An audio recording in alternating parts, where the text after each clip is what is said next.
Are you ready? I'm ready.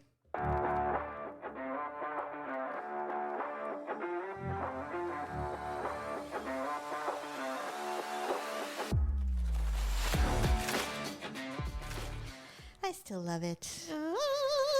Welcome to The Ugly Truth. This is episode 626.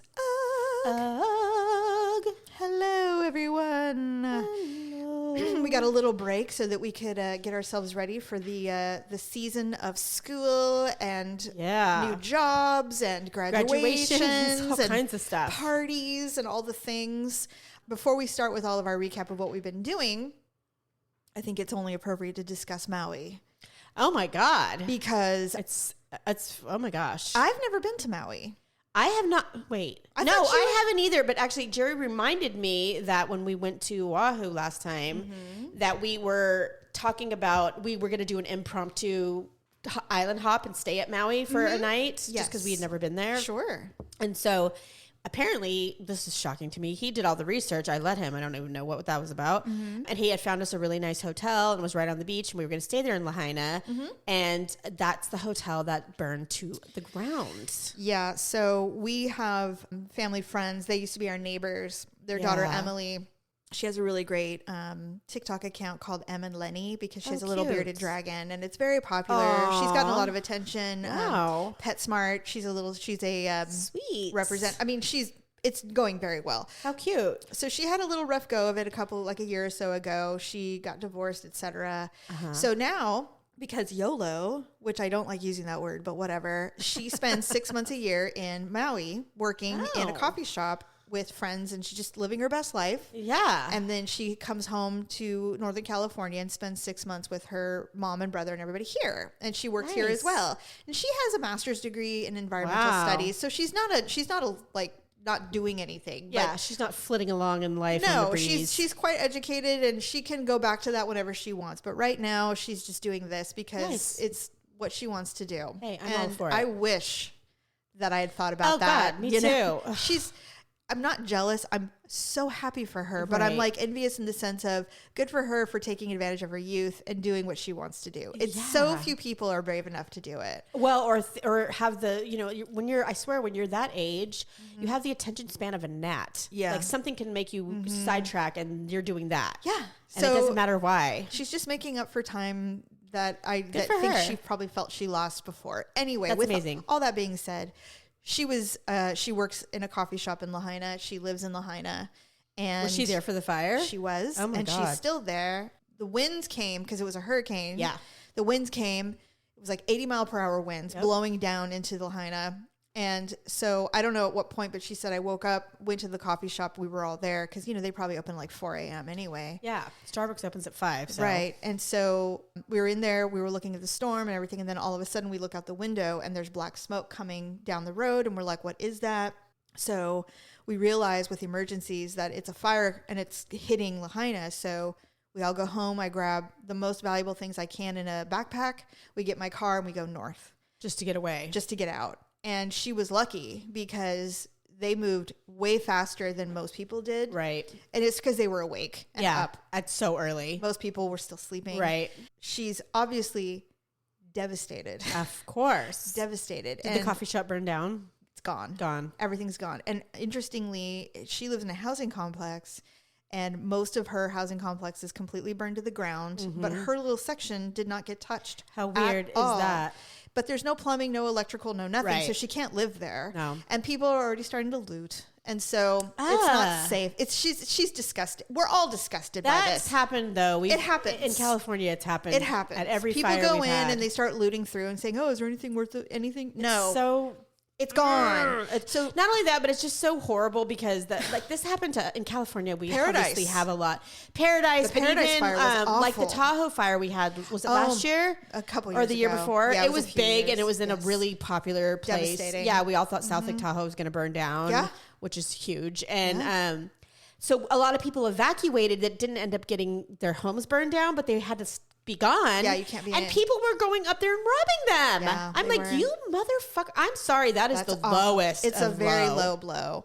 So with that being said, she's been amazing. She has fundraised almost $10,000. Wow. She's going to Costco, Target, Safeway. She sees people that she knows are homeless and have lost everything, including their place of business. Yeah. So not only do they not have a place to sleep, they have nowhere to work. Right. So they have nothing. So she's been paying for everybody as they come out, just using the Venmo that she set up for this. And so she's been helping the Humane Society. She's been literally standing and waiting for people and just paying for their stuff as they're in line. Aww. That's what she's doing. Because Lahaina is not that big of a community. It's tiny. And so she knows everybody. So she's been doing that. Obviously, the government's not letting people in. So, people don't fuck around. They're getting in boats and going into the docks and helping people in Lahaina because they're just like, you can close the roads, but we're not going to stop. Right. So they're building literally human chains and bringing in supplies for people that are living in the park because that is so amazing. They interviewed one woman. She was probably 30.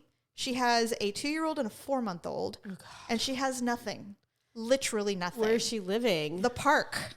Yeah, unsheltered, I imagine. Of course. And, it's still really windy. Yeah. And there's everybody's afraid of more fire. Right. Which there's... Or weather, whatever. Well, it's Hawaii. It rains. It's, constantly windy. It's horrible. Yeah, and of course, when this happened, that was like the one day that didn't rain. Of course. Like 2 days later, I think it did. They said mildly rain, but normally Nothing. It rains every day in Hawaii. If you've ever been there. Yeah. It In the rains morning. Every morning. Yeah. Not this day. The number one request so far has been tampons, pads, and diapers. And I'm like, so that kind of tells you what the community build up. It's women and children. Yeah. There's a school. There's a high school, an elementary school. All of it is there. It's gone. All of it's gone. Oh my God, that is so awful. Of course, if you are a lover of traveling to Hawaii, many people are. It's devastating to see the banyan tree is black. Yeah. That giant. But they said they thought it was going to survive. It's going to survive. They're like, the roots are intact. It looks like it's going to recover. It will be years, but it's not going to die. It's not going to die.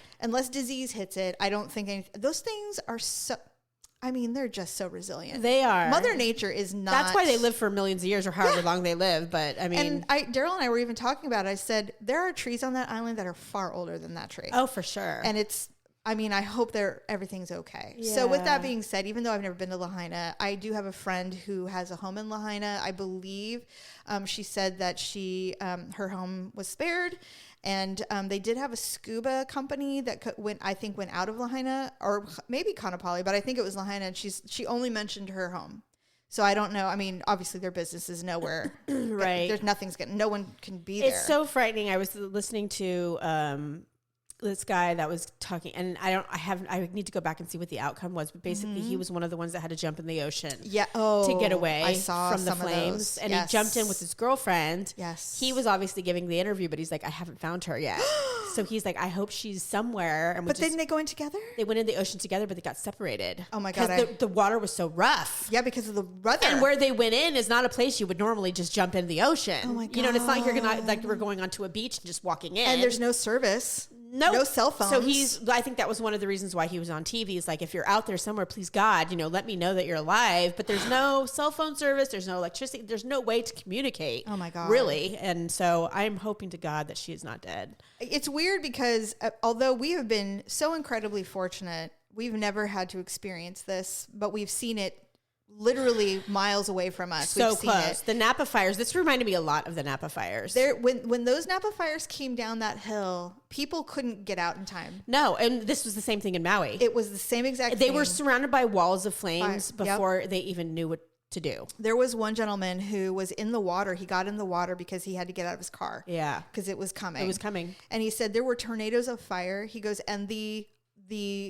debris that was coming off the fire, they were the size of charcoal briquettes, and they were hot, and it was hitting you. And I was like, I can't.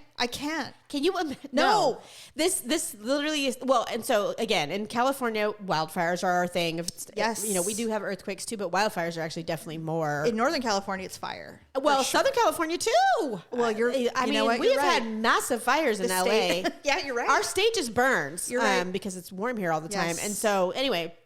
I was watching a show about a man and his wife who were affluent. And if you were affluent, a lot of times you live in these gated communities and they're up high above the city. Yeah. They did. And they were living in a gated community where the roads are kind of windy to get to your property. And they saw this fire that was miles away, you know, and they could see the glow of the fire and they were watching it. They weren't stupid, but they had a plan. Like, look, if it gets to this point, we're going to leave. We'll get you know out. What I mean? Yeah. Right. So it did. And they were like, okay, we got to go. They were like, by the time we got in the car and we're leaving, we couldn't get out of our house. So we were surrounded by flames.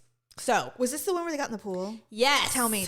They were in their 60s. Yes. So these weren't young people. They were in their 60s, which, okay, the only reason why that matters is because it does matter. It matters because you're less spry. You know, you're not as physical as you might be if you're younger. If you're in your 30s, it's very different. Yes. Yeah. And the wife had medical issues, so he was obviously worried and taking care of his wife. They ended up in the pool because they were literally burning. Their house was burning around them, and they could not get out. And terrifying. So they stayed in the pool, and they were. If you can imagine your nose and your lips just being the only thing that could be out, so they could breathe because the fire was so close. Yeah, and it was creating these fire tornadoes. Well, and smoke inhalation. Well, that too. But I mean, these fire tornadoes. I can't because the wind and from the fire is so hot. The drive to survive is unbelievable, isn't it? Yeah. So I mean, like, I guess the fire, because it gets so hot, it makes like these swirly. It makes its own weather and the wind. Well, and then the real wind, but I guess fire itself can make its own. Yeah. Weather, so it was doing that, and the debris. They were saying like burning things were falling into the pool. Their house. So no, they weren't exposed, but they could barely stick their faces out with stuff dropping on them. You know, I can't even imagine the kind of anxiety that would be having. The terror of being either drowning or dying of smoke inhalation, and wondering like, are we even safe in our pool? A heart attack, and actually the fight or flight of wanting to just get out and run and would be really, really hard because you're like, I think I can make it. Yeah, your brain's going, you can do it, but the reality is you would die. You would die. This is your only hope. Yeah. So they ended up being in the pool for about 3 hours, and they said, "No, it's not that bad. Thank God we live. No, it's a long time if you can imagine. But yes, thank God we live in California because they said they were freezing." Even though it's warm outside, your pool is wet in the hypothermia now. 80s or whatever. Yeah. So they were both freezing to death because they were older. You know, they were shivering. He was really afraid his wife was getting hypothermic. Yes. And finally, they got to get out of their home. Everything was gone. It was literally a foundation. That was all that was left. I can't believe they survived. And their next door neighbors, who were the same age as them, were found dead in their garage. They were trying to get out. They were trying to get out. And they were like, we have nowhere to go. So because he said in the beginning, initially we were going to go to the garage and we thought this is the safest place to be. It's cement, even if the house burns around us, we'll still. So he goes, but when I got in there, I was like, this doesn't feel right. I feel like we're going to die here. Good. But the neighbors did the same thing. Oof. And there was one thing that I saw on TikTok. A lot of people were obviously recording their escape and trying to show what was going on as they were leaving. There's a ton of abandoned cars on the roads. And those are the people that ran into the water, which is what I would do for sure. It's one of those things, I think it's a human nature thing, or maybe it's a woman thing. I'm not really sure, but I was telling Daryl that this morning. I said, whenever things like this happen and people have survived, I always wonder how I would have responded. And I think I would have gone into the water for sure. Yeah, if you had to, if I had to. But if I have children, it's one of those things where you just got to leave early. You've got to get out. Yeah, I mean, got to get out. I think it depends on your circumstance because it does. Where you found out when you got caught up in it. If you wake up and it's sometimes happening, it's just. Well, I mean, sometimes it's. Do you know what I mean? Yes. Like you could be the best planner and be the smartest person, but if the circumstances are, I think it's one of those things where if you have the opportunity to escape, I should say, because I don't think there were people who even had the opportunity. No, I think there were people who did not. And a lot of times in these situations, we find out later it's so tragic that I know the people who died are people who are immobile. Who are in wheelchairs or were in nursing homes, and they were literally could not physically move themselves. Yeah, it's awful. It's awful. And now the other thing that's happened, and I hope this does not happen, is they're saying that they're afraid that billionaires are going to come in and buy and build over everyone's homes and just take over. And I'm like, I swear to God. I would hope that the state of Hawaii would. One would hope that they would not allow it. There's got to be some kind of law that doesn't allow for that. I mean, I think it didn't happen in Paradise. It didn't happen in Napa. No, it didn't. I mean, the worst part of so the thing about Maui is that the businesses and stuff like the mom and pop shops, like your friend's coffee shop. It's coffee shop. Yes. What if their insurance doesn't cover it? And how can they afford to not work while they're rebuilding? Well, that's the thing. I'm like, can you imagine losing your home is one thing, but now you have no job. There's no school. Yeah. There's no stores. And this is what happened in Hurricane Katrina. Yes. In New Orleans. Yes. Because a lot of people, at the time I was, of all things to do, I was working loss mitigation for a home servicing company. And so we were foreclosing we weren't foreclosing, but we were trying to figure out what to do with all of those properties that were destroyed. And I was doing everything over the phone because I was in California. So after a while of talking to different companies or homeowners, they were like, you don't seem to understand. My house is there. I can't even see the roof. There's underwater. like an inch of it that is showing. It's a 2-story, 3,000 square foot home. Right. It's gone. There's no, and they're like, and I left the state and I'm not going back. There's nothing I can do about that. Yeah. So I feel like this is the same situation. It's gonna happen.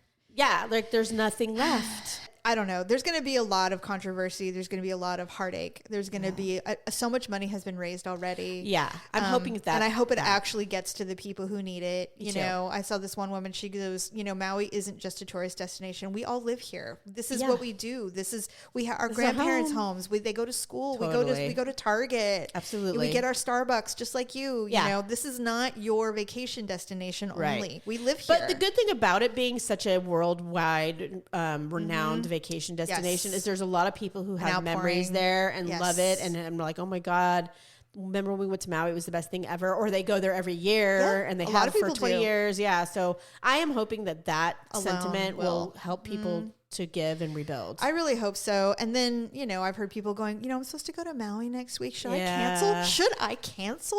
I'm like, stupid ass. What? One of the news shows that I listen to occasionally in the morning when I want to know what the traffic is when I'm on my way to work, it's a Fox show, and that's the only reason why I prefaced it that way. But it's the only local news show we have to get traffic. We don't have any. I've never found another one.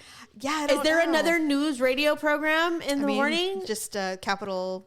Whatever that one is, the public Capital Network. I don't even know. It's run by Sac State. I like it. I would listen to that. Yeah, and they do the 5-minute news. They do, and it's not, it's just the news. It's nothing. There's no lean. Well, so this one is just a traffic guy comes on and be like, KFBK News, blah, blah, blah, and he'll tell you what the traffic is, and that's literally the reason why I will sometimes turn it on in the morning if I'm running late. So that guy was scheduled to go to Maui this week. But he didn't, he was just like, my wife and I immediately canceled. We're not, obviously he's like, we are devastated because we go every year, and it's awful. But I mean, I can imagine, especially in California, because a lot of us go to Hawaii. Here's the thing, and then we can move on.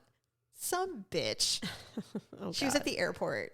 She's annoyed by the fires. She's from Redding. So that's enough said. You don't need to say anything else. She's married to her cousin. That would be an upgrade. So she's got her, she's standing there, some skinny bitch. I'm imagining our Redding listeners right now are like, well, fuck you. They're like, no, they're probably like, oh, I know Janice. But anyway, so she's being interviewed because, they're like, you can't go to Maui. We're canceling your flight. Go home, whatever. And she's like, I know all about fires. Where I live, they happen. She rolled her eyes. Oh my God. She goes, I know that it's not going to profoundly affect where we're going, but apparently we can't go now. It's not as bad as it seems. Oh my God. That's what she said. It's not as bad as it seems. And I'm like, and she had the audacity to say this on television? On TV, where everyone's going to see it? And you know that thing? I'm glad she did. That shit went viral immediately. Oh my God, especially in her hometown. And everybody's just like, I don't know why you're getting so much shit. It's true. And I'm like, go back to Redding. Please go back. I've told people, I'm like, don't even stop in Redding. They're going to have a blacklist of all the people not allowed to come to Maui. Just literally drive past Redding and go to the next town.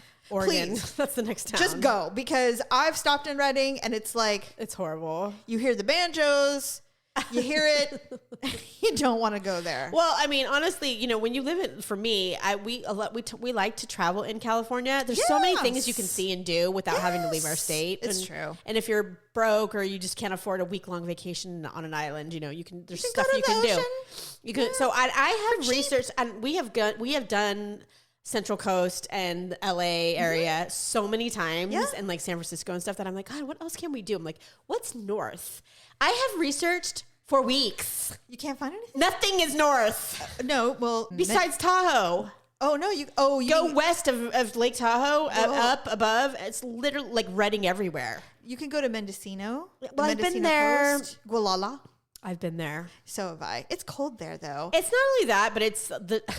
Well, you know where you can go. The stupidest reason not to go is because I get car sick, and that drive, dude, that Switchback Mountain to Mendocino. It's terrifying. I only want to fly in there. Daryl's brother won't even drive it.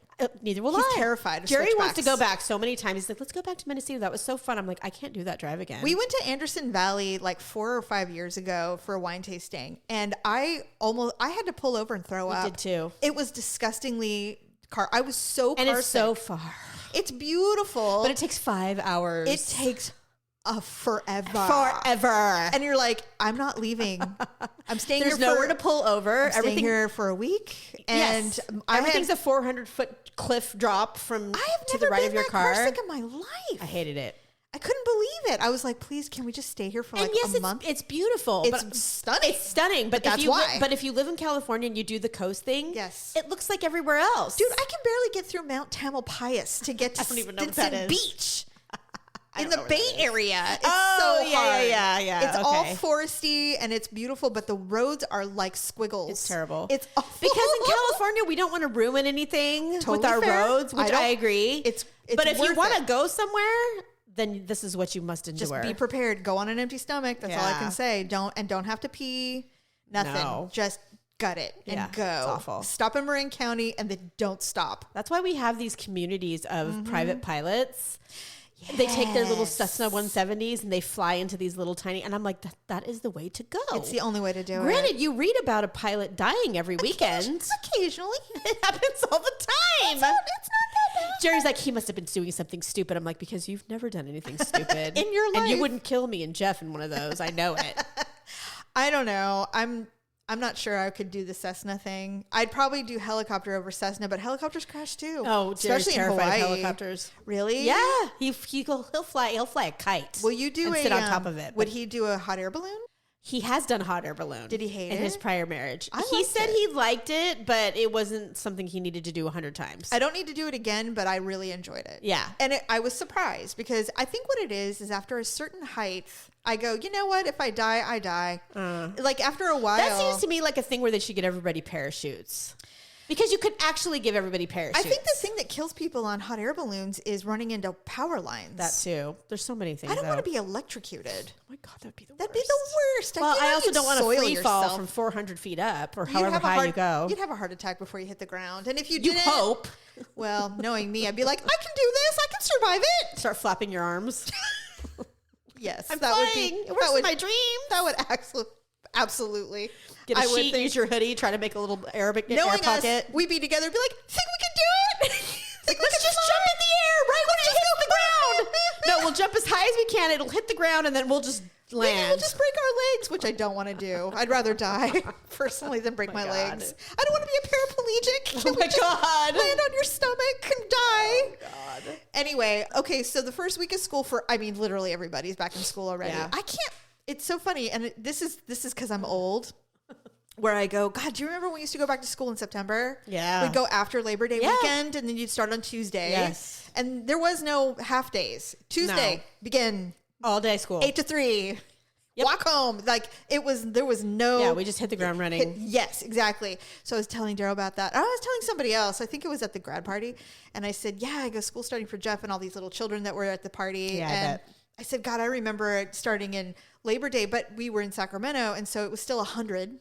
True. You know, and even though you would smell the fall coming, it was still hot. It's hot. So it was one of those things, and it's like this everywhere, where it's kind of chilly in the morning, so you wear a jacket, but by like 12 o'clock, you're like, God, you're dying. Yeah. And so, well, not now because our kids start in August, where it's literally... It's 110 in the middle of the day. Yeah. Yes, it's Hades here. But I was telling Daryl, I go, don't you remember? I go, well, I remember this vividly, and I know Stephanie will remember, where our mom we'd go school shopping once a year, and we would go in the summer, and we'd pick out, and all the fall clothes at Mervyn's would be out. Yep. And occasionally we'd get to go to Macy's and get like one pair of brand name jeans so that we would be cool, our Jordache jeans. But other than that, it was Mervyn's and Levi's. What's hilarious now is Levi's are like ridiculously expensive. Used to be expensive. The cheap shit was my Levi's. friends give me shit because my son only wears Levi jeans. They're like, ooh, la la la. I'm like, hey, this is what I wore when I went to school. And it's so weird to think that was like, that was like the poor people jean. Yeah, that was and like, now well, it's you're the not opposite. wearing Kmart jeans, but you're wearing Levi's, so it's okay. Wrangler was questionable. Very much. And now if you wear Wrangler. Well, if you wear Wrangler. I saw a little old man with Wrangler jeans on the other day. I was like, oh. Did he even have a butt? He had no butt. He had his little frog legs. I mean, the freaking belt was so cinched. Oh. Like it was. Because he just refused to size down. He was probably on like the last. I don't know. Why don't men, you know what? His wife didn't give a shit anymore. Or he didn't have one. Or she's like, I'm so tired of fighting with you about what an idiot you look like. Go ahead. Go ahead, frogman. Go wear Warren. What you want to wear. Yeah. Go to the store. Go do whatever you got to do. He was at the grocery store. Shuffle along, shuffle buffalo. So anyway, I'm like, don't you remember you'd get a new pair of tennies? You'd get, your Nikes or your Asics, your Adidas, whatever it is you wanted. And then it was the one time Mom indulged. She would indulge us in school clothes because she's like, I know what it's like. She did, thank God. Because she was so poor, she had to make most of her clothes. I know. And so she was just like, no, man, once a year, I'll buy you whatever you need. She did. So we'd always get 5 pairs of everything. And I can remember, as coming from children of divorced parents, that this was the time of year where Mom and Dad would fight a lot. Because Mom was like, give me some fucking money. Yeah, I have 4 kids I have to put in school. And he'd be like, they can wear.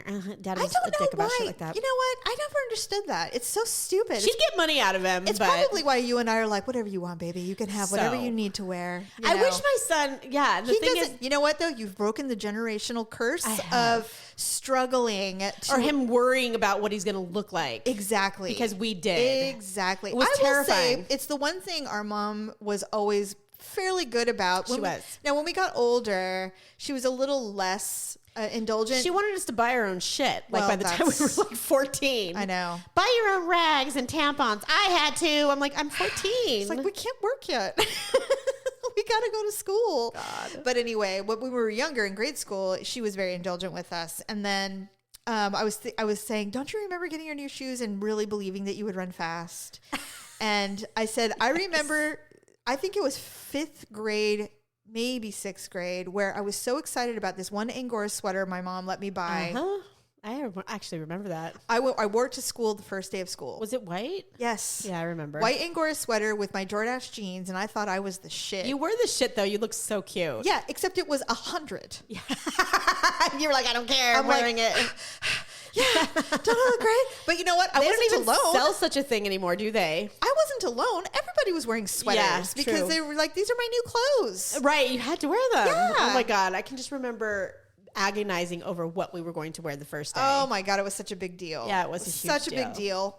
But anyway, I do remember that. And I was like, and now kids just don't give a shit about stuff like that. They roll out of bed, they put on their Target clothes, and it's fine. And no one makes fun of you. No one cares. No one gives a shit. You walk up to school. I'm so glad. Go to by a middle the way. Well, I don't know why you would do this on purpose, but I have to go to a middle school. Yes. You walk up to the middle school and they all look they all have a hoodie over their head. Yep. They all look like little heroin addicts. And they all look like they hate their fucking life. They're like, yay, hormones. Oh my God. And then every once in a while you'll see somebody who's like skipping and happy and cute. And you're like, who is that little child? Where are their parents? Yeah, there's something wrong. They're like, are you okay? Yeah. I'm like, why can't they're like, I haven't hit kid? puberty yet. Yay for me. Something weird. That's all it is. They're still joyous because the hormones haven't kicked in yet. The hormone monsters have not invaded. God, I'm telling you. Yeah, we and I were talking before the show how it's one of the benefits of being an older mom is that you kind of don't take it personally anymore. Laughed. Now you just go, I remember. I do. And it's kind of... I was telling a friend who's a guy friend at work who has a child that's very similar in age, a little bit younger, but very close in the same age. Yeah. And because he's a boy, he can kind of like put it in perspective for me because I've never raised a son. Absolutely, yes. And it's just him and his brother. Oh, perfect. And they didn't have sisters, so his mom raised 2 boys. Okay. And I'm always like, God, the thing is like, I don't think my son understands how much. So just a little context, my friend, who's a very, very, very dear friend of mine, his mother recently passed she was young. Okay. Because he's 40. Oh, and gosh. She died unexpectedly. So and it was a little bit surprising to me how, I don't know why, he has just really struggled with her death. Oh, well, mamas and boys. And now I've had other friends who've lost parents, and it's always terrible. It's never like, yay, I'm glad. But if you're a mama's boy, there's something just a little different. Yes. And so it's been heartbreaking for me as his friend to watch him go through this the last 8 months or so. Sure. And so it's kind of like, I do talk to him about my son sometimes as a distraction if he's sad or whatever. And I told him, I said, I just don't get the whole, like, why am I the most annoying person in the world? And like, quite honestly, as far as moms go, I'm fucking super cool. You are super cool. My kid is so goddamn spoiled, and people will be like, yeah, that's your problem. But I don't care. But he's not a Veruca Salt, though. No, he's not a Veruca Salt. No. So, but he is adult. I do give him a lot. But part of that for me is so that I balance the scale a little bit, because I'm a hardcore bitch. You know what I mean? Well, I am moody and I'm loud. Yeah, but you also have some standards. I do. It's not even that. It's just that I have a short temper, and if he's being smart ass or whatever, I yell. I'm a yeller. I try. We've talked about yelling and how we're trying really hard. I'm very self-aware of that, but it just gets the best of me sometimes. Oh, God forbid you're flawed. Oh, no. Right. Yes. Anyway. And I get annoyed really easy. So what does the friend say? So I just told him about how my experience was this last week with school starting. And he was like, you know what? That is so temporary. He's like, I remember going through that with my mom, and I loved my mom. Aww. He's like, so later on, I looked back and I was just like, God, I love my mom so bad. Like, she was always so good to me, and she loved me so bad. And now that I'm a a little bit older, he's like, I didn't feel that way anymore. And I'm like, I hope you're right. I really hope you're right. I will. And you know what? I'm so scared of our kids not like having the relationships that we have with our mom. I have told my children, I said, my biggest fear is that you won't want to talk to me, and that it'll be devastating. I couldn't imagine, I can't either. And I've said that to them collectively as a group, and they're just like, Mom, that's literally never going to happen. Like, we would never. And I'm like, okay, good, because I don't want therapy to be a complete waste. That I've learned to be a better parent, and breaking a lot of generational trauma and stuff. And so, with that being said, my son, who is just obviously the love of my life, mine too. And so I love him so bad. I don't remember, we were talking, this was like 5 or 6 years ago. And he said, I just want you to know. And so he was pretty young when he said this to me. He goes, I just want you to know that I am so grateful for the way you handled me when I was a kid, because I, of course, hated it then. And now I look back now and going, God damn, she saved my life. Right. Like, there was things that I absolutely felt like I was entitled to do, and you didn't allow it.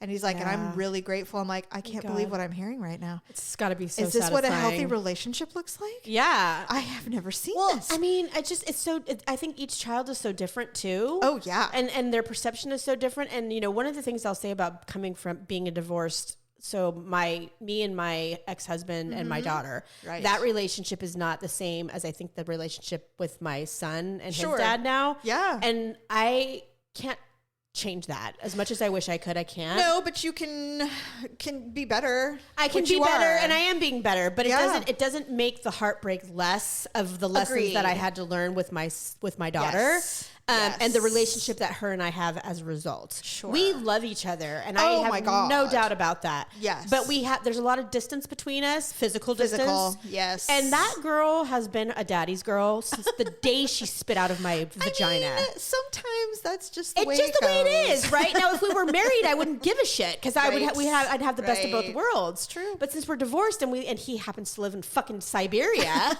and that's where she wants to be because she loves him so bad. Right. It sucks. I know, but I mean, but it is what it is. It is what it is. And I remember reading this one, and I've heard this many, many times. They're just like, and my kids have even said this, and they're like, you and I have talked about this, because we had a hard time understanding our other sister's life with our parents as we were moved out already. And they say this, that you could have the same parents and have four different siblings, experiences, and every single kid has different parents. True. In the home. And actually, that's true. Even in the foursome of us. So even though it's just Paula. She's the only one that. No, seriously. Allison and I think. Well, a little bit. of. Although Allison, even to this day, lives her own life. Doesn't really allow people to affect her mode. She really doesn't. I envy it. Yeah. I really do. Although, that's what I kind of like about having all these siblings is that I look at even Paula, there's things about the three of you that I don't have. Right. And I am so like in a positive way envious of those traits that you have. Really? Oh yeah. See, and I feel the same way about you. Yeah, because I don't have those traits. You actually had a period of time in your life that you can probably remember. Oh, well, I don't know if you can remember it. When it was just you, mom and dad. You would have been like 3. Briefly, because I remember me being born.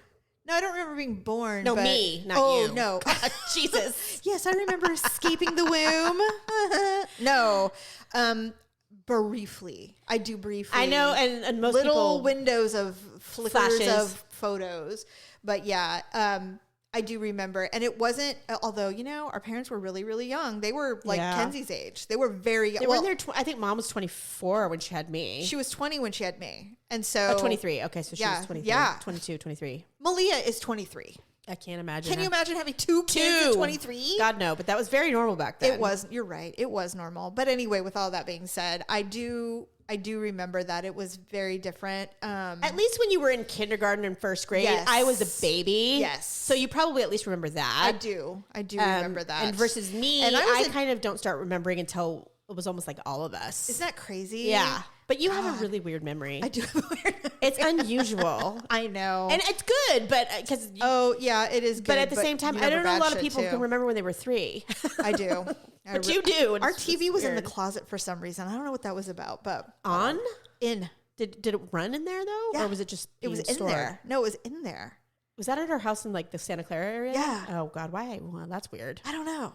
It's weird. Maybe it was weird to have your TV displayed in those days. I think so. And it was black and white. Of course. Isn't that crazy? Yeah. So much has changed since then. Yeah, thank God. Anyway, so happy first week of school to all those who observe. Yeah, and I'm glad for all of you parents, mothers specifically, who survived because let's face it, for the most part, we do it all. Yes. Okay, so do you have any ugly and awkward moments? I have one, and I need your advice. Go ahead. I need your advice. We didn't really talk about the grad party, but it was fun, didn't you think? I enjoyed it very much. Did you enjoy everybody? Was there any weirdness? Yes. I don't think so. No weirdness. It was great. We got to meet awesome. some of, so Mackenzie, my daughter, graduated from culinary school, so we had a party. Yeah. Something that's been taking control of my brain for months. Yes. I thought there was enough years, food, actually. enough booze. There was. Enough everything. Plenty of God, we went through a lot of champagne. But we went through 15 bottles of champagne. 2 magnums. Said it out loud. It's like, oh my God. 2 magnums. Yeah, but there was like 45 people there. Was there? Yeah. Okay. Well, it ebbed and flowed. I mean, I was there the whole time, but there was people who came and left. There were people that came before you even. Yeah, no, I know. Yeah, but you're right. It did ebb and flow. I mean, I got there. I mean, I think the party was supposed to start at 11:30ish, and I got there at noon. It started at 11, and people walked in the door at 11. Good I was Lord. like, oh man. And you know, it was great. Yeah. As long as you were prepared. Great. I was up at 4 a.m. I was ready. For God's sake. I was ready. So after, like you said, there was a lot of champagne flowing. It's kind of reminded me of going to a wedding or being at something. I remember talking to everybody. You did. I don't remember anything. Oh, really? I have like wisps of thoughts of I remember talking here and there. You were when you're the host, people. Yeah. And I felt like I neglected some people. They're like, no, you didn't. And I was like, okay, good, because I felt like I wasn't hosting enough. I just remember going around going, why are you empty? Why are you? It's like being a server. Yeah. Well, and you had Daryl too. And and you have to remember that he flitted about the whole day. Too. Yes. So when one of you was doing something else, the other one was talking to people. Right. So it was fine. So I had many awkward moments, and I'll share another one on the next show. But this one, I don't know what to do about it. And you need to give me some advice. Oh, God. So we're sitting with Greg and Glenn. Greg is our hairdresser, his husband, Glenn, and we're sitting there. We're all chatting. They're hilarious. And I think you might have been sitting there, but maybe not. And his mother, Glenn's mother, passed away recently, like a couple months ago. And I don't think it's been a couple months. It's been 6 weeks, like a very month. short. It was very recently. And our hairdresser's father passed away in May. Right before. It's just one trauma, one hit after another. They literally both lost a parent within the same 2 months. We did not go to support Greg's family in the funeral because we weren't invited. We don't know these people. Well, we know them, but not like that. No, well, a death in the family is a little different. Yes. Well, even weddings are less intimate than funerals. Right. So we found out that their dear friends went to the service, but they've also known their family personally forever. So I'm like, God, should we have gone? Like, I thought we weren't invited, so we weren't going to go because we don't, Yeah. Anyway, so Glenn's mother is having a small service.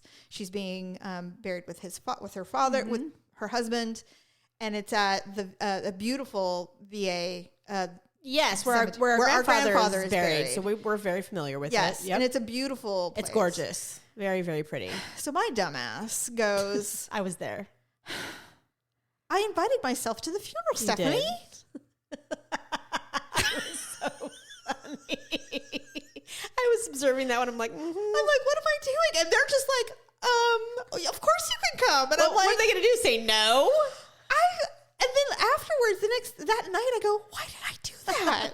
Okay, here's the thing.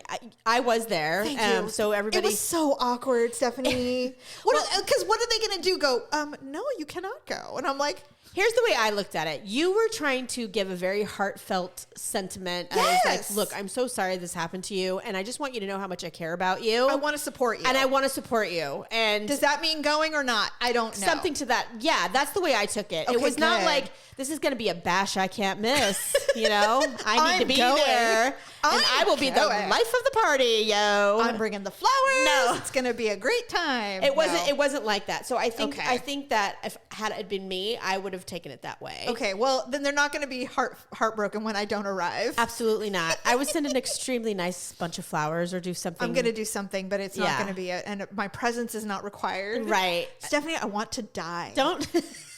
I want to be buried. And here's the good thing is that we had all had a lot of champagne at that point, like so much. Yes. So an awkward moment wasn't out of the question for anybody, to be honest with you. He is so embarrassing. I mean, there was a couple times where do they listen to the show? Sometimes, yes, they do. Right. Well, they are adorable. First of all, they're hilarious and adorable. Both of them are funny as hell. Yes. And you can tell they've been together for a really long time. Yes. Right, which I love because when you're with another seasoned couple like that, yes, certain things are just it's fine to poke at each other or make fun of one another. You know, of course, all in good fun, right? And so they did a lot of that. And at one point, Glenn looks over and he's like, "I think I need to take my husband home." Because Greg was just like going off and saying something like when he was showing ugly pictures of Glenn. God, like, you know how you take a picture of your spouse when they don't know it and you're like, this is the ugliest picture ever and I'm keeping it? Dude, I've done that. I have one of Daryl. We all have done it. I have one, and every once in a while when he pisses me off, I send it to him. I send it to him. He's like, God damn it, you still have that? Yes. I'm like, I do. Right. And sometimes they don't even know you have it. So at some point during the afternoon when we were, a little toasty, Greg starts showing ugly pictures of Glenn. And Glenn's like, stop it! I do remember. He was getting so mad. And I don't blame him. They were awful. I would be furious. I was like, Greg, what are you doing? And he's all, look. I'm showing him. Like, and then Glenn's like, I'm deleting these. He's like, don't delete them. Give me my phone. That was hilarious. Oh my God. It was like the funniest exchange ever. So yeah, that was really funny. There were other awkward moments that, as thank God they are friends and we were all laughing about it. But just like when Daryl comes over, he goes, Echo, play Dottie West. And all of a sudden, Dottie West and Kenny Rogers are playing. And it's like loud as fuck. And it was very loud. You were like, can you turn that down? I was like, thank you. Because I'm not allowed to yell at your husband, but I was on the cusp. And then all of a sudden, out of nowhere, I'm like, oh, I wonder what she's up to. And they're like, oh, no, she died. I'm like, Dottie West died? Like, really loud? Died.